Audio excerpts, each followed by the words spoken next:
আসসালামু আলাইকুম। আজকে আমি চলে আসছি মেরাদিয়া বাজার। এখানে বুধবার সাপ্তাহিক হাট বসে, অনেকেই জানেন। এবং এই সাপ্তাহিক হাটে কি নেই যে যা নিয়ে বসে না। তো এর মধ্যে এমন একটা জিনিস হলো বেত, বাঁশের তৈরি জিনিসপত্র, ঘর সাজানোর আসলে নান্দনিক এবং খুবই অ্যাস্থেটিক জিনিসপত্র, যেটা আমি ভিডিও না করে পারলাম না। এবং এখান থেকে আমি রোজ নতুন নতুন জিনিস নিয়ে আসি কিনি ঘর সাজানোর জন্য। এই যে ফ্লোর ম্যাটগুলো দেখতে পাচ্ছেন, এগুলো 100 টাকা করে।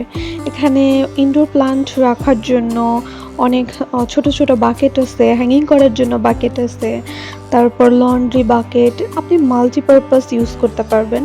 এখানে ভ্যারাইটিস টাইপস অফ জিনিসই আন্টিটা নিয়ে বসে। সো প্রাইস রেঞ্জ 100 থেকে 200-300।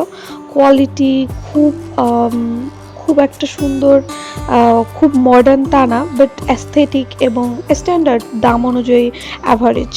এবং এখান থেকে আমার মনে হয় যে আপনারা গেলে, মহিলারা গেলে সবই পছন্দ হয়ে যাবে। আমি এখান থেকে দুটো বাকেট নিলাম জিনিসপত্র রাখার জন্য। তো এটার দাম ছিল 110 টাকা করে।